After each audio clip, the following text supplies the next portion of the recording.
right. Thank you so much for staying with us right here on Women Radio FM 91.7. American Boy coming from Estelle featuring Kanye West. All right, this is Nigeria's first radio station for women and their families. My name is Rose Yusuf Kaiser. So, of course, when I come this afternoon at around this time, you definitely know that I have something good for you, all right, on radio. So yesterday we are starting the second batch of women in business, women who are doing well for themselves, who were part of the Women in Ruby's Visibility Camp last year. And of course, just in a bid to also give them more visibility in what they do, we have brought them to radio. So all thanks to Women of Ruby's for bringing these women on radio. So last month or the month before last, we had 5 women who came on radio out of all the women who we are giving visibility to, all from the Women of Ruby's Visibility Bootcamp. So now we're kicking off with the second batch, and today we have Esther Olatunji Adebanjo. She owns an NGO called Connecting the Dots Foundation. All right. So she is a licensed social worker, human and community development expert, and of course a social impact and social advocacy worker. All right. And of course we'll be talking to her today about her NGO and all of what we need to know. So we'll just go ahead and bring Esther in and we'll get to talk more on this. Good afternoon, Esther. Thank you very much for joining us today.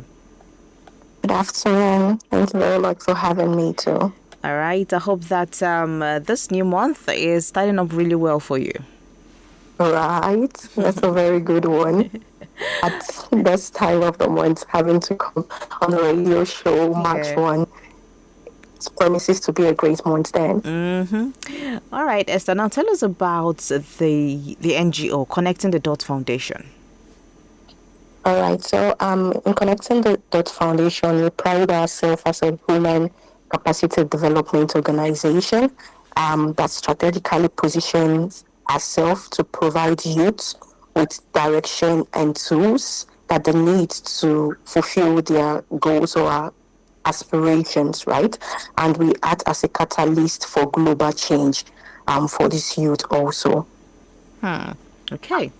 All right, this is definitely interesting. Now, share with us your story so far as a CEO of Connecting the Dots Foundation. What has been a CEO of this foundation been like so far? And, what are some of the challenges that you may have experienced? And what do you think is the way forward? Right, so our thematic focus in this organization, we try to narrow it down into four broad spectrum. That's mentorship, innovation, entrepreneurship, and leadership. And I don't even like calling myself the CEO. I prefer staying with the name founder. It has been a very exciting journey, not all sweet. One of the challenges has been try to handle those youth. They are very young with a lot of aspirations and prospects. And most times they don't know how best to go about achieving those goals and aspirations. So trying to handle a human that has the mind of his own with this digital age and generation that we are in has been a very big challenge, but we've been able to pull through by trying to know what appeals to them and trying to come from that standpoint in trying to guide them and tailor resources and support that would fit, that will be tailored fit to their kind of person and the generation that they are living into. And one other big challenge sometimes is also having people that have the same heart for the youth, to ensuring that they are actually doing what's right, and also the resources to actually carry out programs and give out support and tools that they need to travel or thrive in their chosen dreams or aspiration has been a very big challenge, but we've been able to weather the storm by collaborating and partnering with organizations just like Women of Rubies, the Try, and other partnering organizations that do programs and give other support and resources to ensuring that we achieve and stay with our objective and mission. Okay. All right. Thank you so much, Esther, for this. This is Women Radio WFM 91.7. And today we're talking to the founder of Connecting the Dots Foundation. All right. She's telling us about all we need to know about this foundation.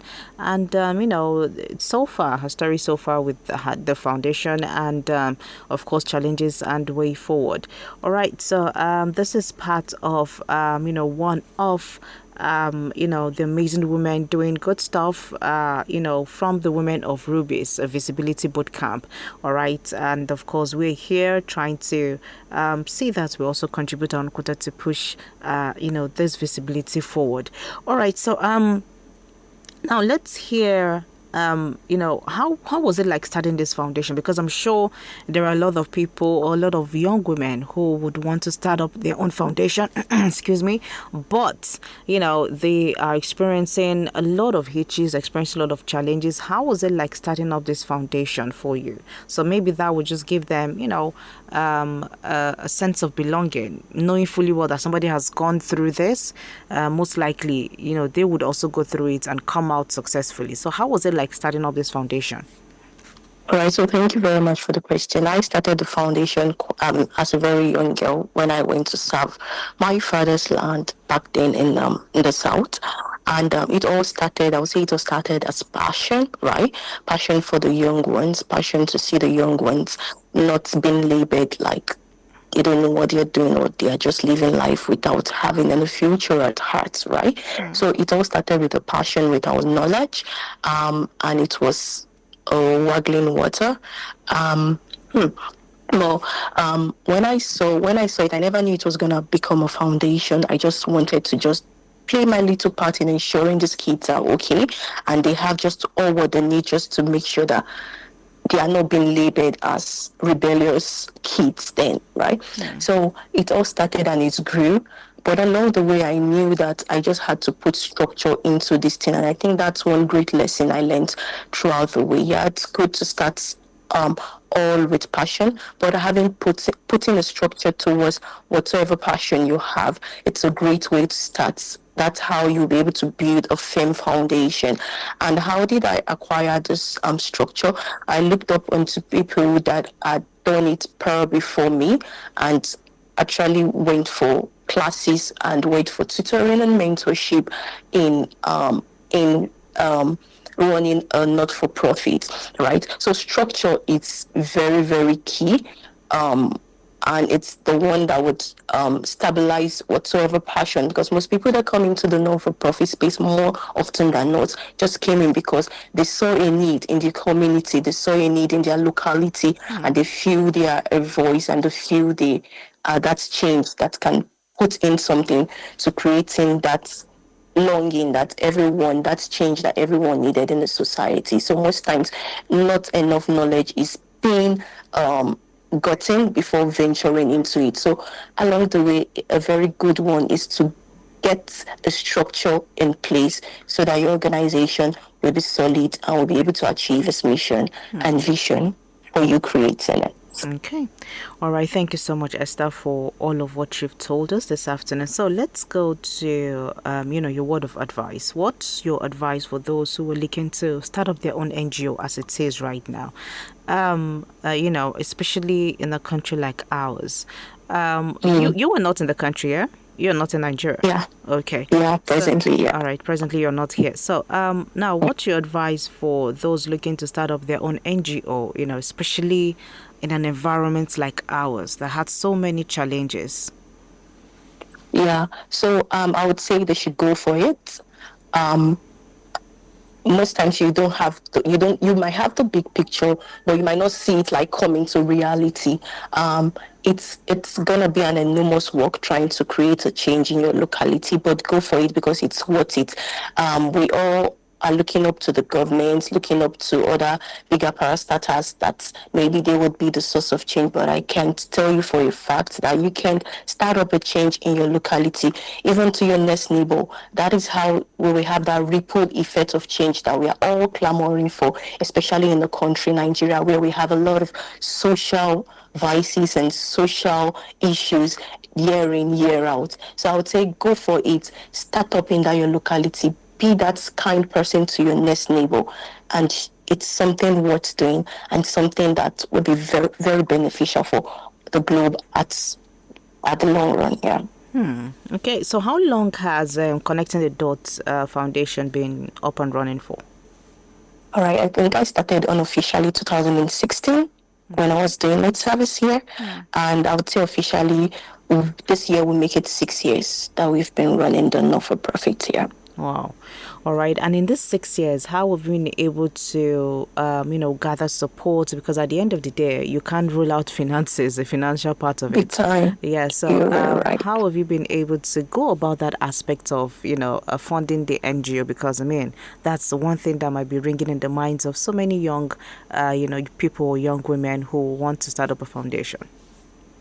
All right. So, first of all, it has been the people around me that can feel my passion and that they can see what I'm doing and they can see the results, right? I have seen youth in my organization that came in at the age of 18 and now they are like 23, 25 and doing great stuff for themselves. So putting out your story out there, you would see like minds that are actually connected to your story and might not have maybe the opportunity or might not have the courage to start like you took that bold step to start. They would definitely donate to your cause, and gratefully we have funding opportunities home and away, where you just write out proposals and you get funding. But my major support has been people in my community, in my link, just seeing what I'm doing and me telling them this is what I am doing, this is the program that I want to do, and they all come out and support me because they have trusted and they have seen me do stuff with positive results over the years. All right, so let's go to platforms like Women of Rubies. Now, what are your thoughts on, such women empowerment platforms like Women of Rubies? Yeah, so it's a very, very good one. Just imagine the opportunity to come, like, hear my views online. It gives the needed visibility for women actually doing great stuff for themselves. It also gives support and gives that mentorship and guidance that we need as women to be able to shine our lights, right? So it's a very good platform, and it's a supporting platform for women actually doing great stuff for themselves. All right. So thank you so much, Esther. Any last words from you, final words from you for, a lot of women or young people who are looking up to, women like you? Because at the end of the day, I know that you also have people you're looking up to, but you also have a lot of people who are looking up to you who would want to start up this. I mean, you're working with a lot of young people. So what would be your final words to all of these young people that you have around you and those who are also looking up to you? Yeah, I would say together we can create the change we are looking forward towards.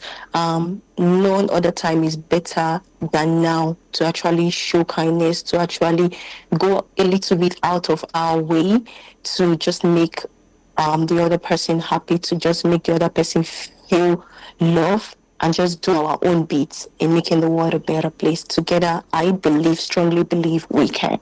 All right. Thank you so much, Esther, for coming on the program this afternoon and talking to us about your foundation and, of course, just paving the way for a lot of young people to see the light and know that, yes, things can be done. Thank you so much, Esther. It's my pleasure. Thank you so much for having me too. All right. Have a great day and enjoy the rest of the month and all the best with the NGO. Thank you. All right.